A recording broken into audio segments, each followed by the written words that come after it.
Hola guys and girls, and welcome to the 11th season of the IPL. I did join finally another draft league, and yeah, as you can see, I'm speaking English, so it is an English speaking one, which was about time as well. Like, you know, if you follow the channel, the last few have been German, but yeah, it is a Showdown league. Since I don't know if you follow my Twitter or stuff like that, I don't have a Switch anymore, that got stolen, and yeah, so I can't do Wi-Fi stuff. I have to rely on Showdown, and yeah, that's why the guys from the IPL were kind enough to let me join.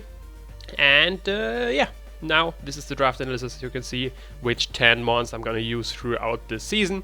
It is gonna be post-home, so there are a lot of mons, yeah, new mons there, which get some other moves and all this good stuff. And in comparison to like a pre-home meta game. But yeah, we have 1000 points in total, 10 mons. The highest tier is 200 points, the lowest 20 points. And that's basically it about the draft system. And yeah, my draft position was the actual last. We are 8 people in our draft pool. There are like 3 draft pools in total, so 24 people in general in the league. But I had to draft with 7 other people, and I was dead last. So that means, for one, of course, I won't get any of the high value mons, like the mons everyone wants, like be it Aegislash, be it Dragapult, stuff like that. That would never reach me back there. But another thing I got going for me down there is, of course, that I get 2 picks in a row, and that makes it very easy to draft more synergistic, since you do get guaranteed 2 mons. You can't get sniped out of these once it's your turn. And yeah, then you wait a long time, and then you get 2 months again, and so on and so on. So basically, for this analysis, that means that like each pick of mine was a pair, and it doesn't really matter what I picked first. Like the first pick you can see right here could very well be my second pick as well. It doesn't make a difference, literally, in which order I draft them. So yeah, that's just for the ordering. I'm still going in the order I actually drafted them, even though it doesn't really matter there. But yeah, let's hop into the draft analysis part, and let's go with my first pick, which I decided to be Cinderace. Cinderace is a mon which I definitely wanted to use in a draft league format. Even though it doesn't have Libero yet, which makes it just insanely good, it still has great speed, great attack, 2 nice signature moves in Pyro Ball, which is a 120 physical fire move, and the code change, which is of course pretty nice because exchange the hazards which are on the field. If I have none, my opponent has a lot on my side. I just switch that, and yeah, it's just great coverage on the physical side, not so on the special side. I mean, the special attack is not that impressive either way, but very speedy.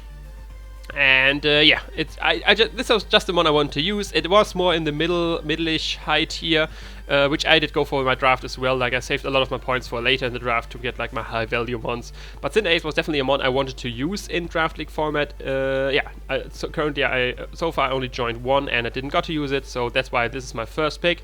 And a second, I did go for more of a value pick, since I thought this is okay. This is rather low, and there's not that many mons with that typing I like, which I like.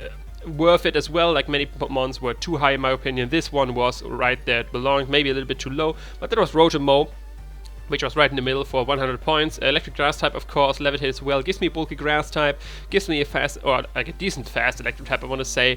And yeah, you all know what the Rotom form does. It gets defog as well, so my hazard removal is already going pretty well with defog and core change in there. And yeah, Will-O-Wisp, Pain Split, you know what the Rotom forms does. I decided to go with Rotom since I want to have a bulky grass type. I want to build, I can see already building my fire water grass core. Only thing missing is the water type. And yeah, basically I just did go with these 2 because Cinderace I wanted to use for sure. Rotom seems to be a mon which, if I wait another turn, it might not get to me. People might get it in the 3rd round, and it just seemed good value to pick it right here. Maybe a bit early, but yeah, we'll find out in the end of the draft how that worked out for me. But yeah, you know what Rotom does. Good defensive stats overall. HP, of course, not that high, but that works well with Pain Split. And yeah, gives me electric, gives me grass type, so all the water types going around are going to be scared of Rotom. Leaves them, of course, nice coverage as well for the ground types, which are otherwise immune to the electric stab. And yeah, that's Rotom for you. Let's hop right into the next one, which is Haxorus. I decided with Haxorus here because a lot of the dragons I wanted were picked pretty soon in the draft, so I decided, okay, it's time to get my dragon. And yeah, Haxorus I never used before as well. It got some very nice coverage additions in the new gen with Close Combat and First Impression, and with the 97 speed with Dragon Dance, with the more slower meta we are currently in. Like, a lot of the base 100 and higher mons are not anymore there. This can actually be a big threat to some teams, and yeah, just the insane 147 attack stat together with Mold Breaker and Unnerve. Rivalry you're very likely never gonna use because it's basically always a 50-50 what gender the opponent has. But Mold Break I can sometimes get into play, and Unnerve is actually pretty nice in League format, since a lot of the anti-berries, like typing berries which reduce damage by 50%, are a thing in League format, and with Unnerve I can just make sure these things are not a part of my experience with using Haxorus, and yeah, just a very cool dragon which I always want to use, and now in this format, or in this meta, gen, whatever you want to call it, it got some new coverage moves to play with, and it just got even better, and yeah, I decided to go with that as my dragon. Sadly, it doesn't get reliable recovery, which on dragons is always nice since they have so many resistances. It is still a huge offensive threat. And yeah, excited to see what I can do with Haxorus right here. And as third pick or second pick, like I said, I picked them in pairs. I did go with my water type, and it was another water type which is not new, but got some new tools to play with, which made me want to use it. And that is none other than Blastoise. Blastoise, of course, you know what it does. It's a rapid spinner, decently bulky, can a bit offensive on both sides, gets great coverage due to its Mega Evolution. It can't Mega obviously anymore, but it still has like the Dark Pulses, Aura Spheres, and all this good stuff, Dragon Pulse. But what new tool it got this gen is, of course, the Shell Smash, which makes Blastoise the fastest Shell Smash user in the game with 78 speed. Once that is +2, it's outspeeding close to everything. And of course, it can very easily go mix. Has great special coverage, had great physical coverage as well, gets Rock Slide, Earthquake, Liquidation, Ice Punch, all the things you need. And yeah, that just made me excited to want to use Blastoise. Like I said, it does what it usually does as well, like being bulky, rapid spinning, refreshing, toxicing, scald, all this good stuff, bulky water type stuff. But in addition, it now got the sweeping set with Shell Smash as well, which I definitely wanted to use, and yeah, very excited to get to use that here. So yeah, I now built my Fire Water Grass core. I do have my first dragon, so it's time to build my second core, and for that, of course, I need a fairy and a steel. And yeah, I plan to get Bronzong here as my steel type. Sadly, that got sniped from me. It is only snipe of the draft, so I got out of the draft rather successful, I want to say. But yeah, that meant I had to look at other steel types, and it was stuff like Honedge, which I was looking at. But if you look at my team right now, I don't have any hazards, like neither Stealth Rock nor Spikes. The only way I can get hazards on the field is with core change of Cinderace. So I definitely didn't want a steel. I did want a steel type which can get hazards on the field as well, and so Honedge was sadly disqualified through that, and that's why I decided to go as another steel type with Steelix. Steelix, of course, a rather low tier steel type. I never drafted before, it's a new one for me as well, but it does have some nice things going for it. With the ground typing, it of course gives me my electric immunity as well. Insane physically defense stat. Like on the physical side, nothing is killing Steelix. On the special sides, it's more so the options are there. But yeah, with the ground steel type, it's pretty nice, because usually what like electric types have as coverage for ground types to hit them, like be it like ice or grass coverage, doesn't work with Steelix, since that is only neutral hit due to the steel typing. So only like water moves could hit it super effectively there if electric types get that coverage. But yeah, that's Steelix for you. It's my steel type. I like it a lot. Like with the Sheer Force, if I can manage to draft some Trick Room, which you already know that I drafted some Trick Room options. That's always a part of my draft. But yeah, this is a nice Trick Room option as well, with Life Orb, Sheer Force, Earthquake, and Iron Head, and all these other moves it gets, Rock Slide. All these Sheer Force boosted Life Orb hits from an 85 attack stat are gonna hit like a truck. And of course, with 30 speed, I'm slow enough to use it in Trick Room as well. But yeah, what can I say? It's my steel type. Definitely not the best steel type I ever drafted, but I'm excited to see what it can do for, like, that's the thing with like the lower tier mons. They're obviously not as effective as other mons, but it's still fun to see like Steelix beating like one of the high tier mons just through smart building and prepping and all this good stuff. And yeah, excited to use Steelix. And yeah, now I can additionally check off not only my steel type but my ground type for the draft as well. And next off, you already know what's missing now. Now for the Fairy Dragon Steel Core, only missing is a Fairy. And there I still had a little bit more options there, and I decided to go with Aromatisse. I did go with Aromatisse mainly because, of course, it's a bulky Fairy. I drafted it already. It's a lower tier Fairy, like so your Togekisses and Clefables and Sylveons, of course, higher in the list. But Aromatisse is a nice budget option on that. Great bulk with 101 HP stat, good defense and great special defense. A nice ability in Aroma Veil, which prevents this thing from getting taunted mainly. It doesn't get Encore and stuff like that as well, but taunt is like the main thing you don't want to have on your defensive mons. It does get Trick Room, so this is one of the first Trick Room setters I can have. Can abuse it as well itself with 29 special defense. But what I want to look most for my Fairy is a Wish Passer, because if you look at my team, it doesn't have too much reliable recovery. Both my bulky mons, like the Steelix and the Blastoise and Rotom in a sense as well, do not have reliable recovery itself, and if I can wish pass to those of these with a big 101 HP set, that's pretty nice. Like, there are were some other fairies around when I drafted Aromatisse, but Aromatisse was the best wish passer out of the fairies left, which I could afford. That's why I decided to go with that, because like I said, getting wishes into Steelix or my Blastoise can really help with their longevity and help me overall in the draft. And yeah, with that I finished both my cores, my water, fire, grass, and my fairy dragon steel core. Additionally, I have an electric type and a ground type, so a lot of check marks already hit on what you want to have on your draft. What I'm kind of missing as well is still some more setup options because of hazards, because so far it's only Steelix, and you definitely don't want with only Steelix as a hazard options. Thankfully, I do have core change, which does help me. So even if I don't bring Steelix or don't bring other rock setter with Cinderace, I can always like wait for my opponent to set up the rocks and then switch it up, and boom, I have rocks as well. So, or spikes, whatever hazard he has. But yeah, that is Aromatisse. Like I said, good cleric, gets Aerotherapy, Heal Bell, some cool coverage options like the Psychics, the Energy Balls, and the Thunderbolts. Sadly, doesn't get Mystical Fire, which some of the fairies do get now. So it's missing that fire coverage for the Steel types. But other than that, it's a decent mod. It's a budget fairy, so you don't expect too much out of it, but it's gonna do its job and it's gonna do it well.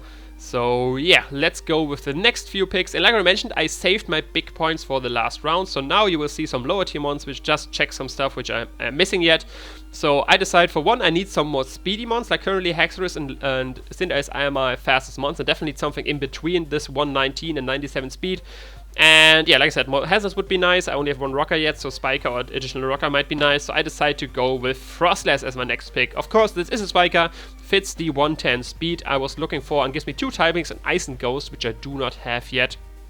Frost is, of course, pretty fast mon, gets great coverage in Ice Beam, Shadow Ball, Thunderbolt, you know what it does, Will-O-Wisp, Disable, Curse Body, Destiny Bond. Of course, the lead variant is the most famous with Frostlass, just Focus Sash, Destiny Bond, Spikes, and all this good stuff. So great mon in case you want to go with a hyper-offensive team, which my team definitely can. Maybe not yet, but after you see the whole draft, you definitely see where I'm going from with hyper-offensive. And yeah, it just gives me a lot of options how I want to team build, not only with some mons, but how the whole team strategy is going to look like. Frostlass, of course, great addition for, like I mentioned, hyper-offensive teams. And yeah, in League format, it actually has some more options as well. I mean, it generally has more options, but League format, like if the opponent is weak to Ice or Ghost, this thing can very easily sweep the teams due to the 110 speed, which is pretty cool. It's not that strong with only 80 special attack, but it does have 80 attack as well, which sometimes comes into play with physical moves. So far, the only physical move I use on Frostlass was Ice Shard, but still, that can catch some people off guard. And it does have some good coverage, like it hits the water types, the ice moves resist with Shadow Ball and all this good stuff. Sadly, it doesn't get Freeze Dry, that's only for Glalie. I don't know why they gave Glalie Freeze Dry, but not Frostlass. Frostlass with Freeze Dry would be awesome. But yeah, a bit sad about that. But what we can do, we still got Frostlass. She's a good girl. Get some Spike up, get some Curse Body going, get some Destiny Bounce going. She's gonna be a valuable asset to the team. And now, as my next pick, I did have to go very low budget. The next mon I'm gonna draft is one of the lowest tier with only 20 points. But I saw at the beginning that it's down there, and I thought, okay, if at any point I need like points to get some more mons or like higher value mons, this is the mon I'm definitely going for. This, I think it's very underrated at only 20 points. And the mon I'm talking about is Beheeyem. Beheeyem, of course, a pure Psychic type with decent bulk, very nice special attack, with the Analytic potentially boosted on its attacks. It can get some insane hits off on the opposing mons. And of course, it is a Trick Room setter as well. So now I have 2 Trick Room setters with Beheeyem and the Aromatisse. I do think actually Frostus gets Trick Room as well, but I'm not sure there. Of course, it can't abuse it itself, but it might get it. I'm not so sure there. Don't quote me on that. But either way, Beheeyem gets it for sure. And yeah, it gets recover as well, so it has reliable recovery. Like I said, decent bulk on both sides. So I definitely can use it more defensively or more offensively, depending on how I want to go. And with just 20 points, this thing is such a steal, I think. This gives me so much more points to play with in the last few rounds, why I like drafting like this is because now I'm the only one with like many points left. Everyone drafted like your normal way with like drafting the high tier mons and all this good stuff at first and then see what's in the lower tier left. Now I'm the only one with a high amount of points left and I can't be sniped. At this point I already knew I can't be sniped off my last 2 picks. I'm sure I will get them since no one can afford them. And yeah, that's why drafting Beheeyem at this point is pretty nice as well. I'm excited what it can do. Like I said, it's a mon I never used before in Draft League format. It's mainly here just because I think it's a good mon, and for only 20 points, it's a steal. It's like so, yes, it's not the best mon, but for 20 points, like if you just generate like I don't know, value out of the Mon per point, I might actually think that Behemoth is the best out of my whole team. But yeah, that's Behemoth for you. Just a special attacker, psychic typing, some fun coverage, trick room recover. Yeah, it's Behemoth. That's what it does. If you ever played lower tiers, you know what a threat Behemoth can be. And in League format, I think it can do some stuff versus some higher tier monsters as well. But yeah, now going into the more exciting thing, which I already talked about, like the 2 high tier mons I'm gonna go at the end. And I decided to go with 2 which perfectly fit my point values, and for one, that's Snorlax, which I wanted to use a bunch of times already in League format, but it always gets picked way too soon. Like, people already drafted like in the 3rd round or something like that, and I get, oh no, I once again I can't get Snorlax, but this time I do draft it. Gives me a normal type which I don't have yet as well. 3 good abilities, which all come into play with Immunity, Thick Fat, and Gluttony. Immunity, of course, if you're afraid to get toxic. Thick Fat to just have ice and fire resistances going on. And Gluttony, of course, if you want to have the recycle set going and already eat your berry at only 50% health. Which did got a bit nerfed, sadly, since the 50% heal berries are only 30% heal berries now. But still, it has an insanely high HP stat, very good speed def, very good attack. So basically, this thing is a special sponge. That doesn't matter what kind of special attacker you are. You're not getting a dent into Snorlax, barring your stuff like Psyshock, I guess. But other than that, Snorlax is eating all of that up into its big belly and then hitting you hard with its 110 attack stat. And yeah, very nice coverage, which goes for a lot of these normal Gen 1 mons. They have great coverage, and same goes for Snorlax as well. So you can always customize the set very easily for the threats I'm looking at right now. And the curse set is always a menace to face. Like, I know I never played with Snorlax, I only played against Snorlax. And from that experience, I can tell you're always scared of like the Restox curse set, because that thing is such a pain to face. If you don't have the right answers on your team and not ready at any time on the team, as long as Snorlax is still alive, the curse lags can just sweep through your team very easily by just being a sponge to any hit. Like, of course, especially it always sponges everything with curse. You boost the defense as well and the attack. You don't care about being slower and slower, but Snorlax just keeps getting stronger, healing himself with rest, and then just going to town on the opposing team. Big fan of Snorlax. I am going to see how I can use it effectively in League format, but I'm very excited for that. And like I said, it's a slower mon as well, so this is definitely a mon which could potentially abuse the Trick Room as well. But yeah, mainly it's just a menace to the team to prep for. For my experience, it always was a pain for me to prep for, at least. But yeah, and then last but definitely not least, I'm gonna go with one mon in the 2nd highest tier, which is the mon I never used before as well, but which is a powerhouse for sure, and that is Terrakion. Rock fighting typing, gives me now a Stealth Rock as well, but best case scenario, I never have to use Stealth Rock on this guy. I'm just gonna click Close Combat and Stone Edge, which of course, hopefully hit. That's always the struggle with Stone Edge, but this thing is a powerhouse. 108 speed gives me another thing in the over 100 speed tier, and 129 attack with such strong moves as Close Combat and Stone Edge as Stab. This thing just hits like a truck. It gets Rock Polish, gets Sword Stance, so I can decide if I want to get stronger or faster. Both are viable options for Terrakion. And then it gets some good coverage, like gets Earthquake, of course, for Edgequake coverage, get Scizor and Poison Jab. But mainly you're gonna click Close Combat with this thing, and then a few times Stone Edge, and then like even less some coverage move. This thing is just there to hit the field and basically make the opponent shit their pants, because they just have a Terrakion right in front of them, which I have to deal with. Justified, of course, a fun ability, since if you just predict a knockoff, you just switch it in, get your +1 boost, and you get even stronger. And yeah, first Terrakion does only one thing basically, and that is sweeping or hitting. It has like 2 options. You can like sweep if you go with Rock Polish, or Choice Scarf, the opponent has a slow team, or you just lose it as a wall breaker with Sword Stance, Choice Band, stuff like that. But it's always going to be offensive. Like, defensive Terrakion, I hope I never have to use it, because it's just so good at being offensive. But yeah, it's basically not a thing. And yeah, that is now my full team. I don't have to choose for a Z captain, because of course there are no Z moves anymore. Cinderace, Rotomo, Haxorus, Blastoise, Steelix, Aromatisse, Frostlass, Behemoth, Snorlax, and Terrakion. Of course, in the comments down below, let me know what you think of a team. Give me, of course, nickname ideas, even if you don't have especially nickname for like something in general. Like what I did the last 2 seasons was always going with the theme of an anime. So if you have like one idea of an anime I like or watched, and just name the anime, and I can see if I can find fitting nicknames from these mons from this anime or series. Might be something else. Like, just give me a theme. Basically, that's what I'm asking for. Give me a theme which I should go for with nicknames. Doesn't have to be an anime. It can be a series, a movie, I don't know, food, cereal, whatever you can think of. But that is all from me. I hope you enjoyed this video. The Borussia Donphan are going for the title in this 11th season, and yeah, I hope you're gonna accompany me on that journey. But yeah, like I mentioned, that's all from me. I will see you another time. Ciao.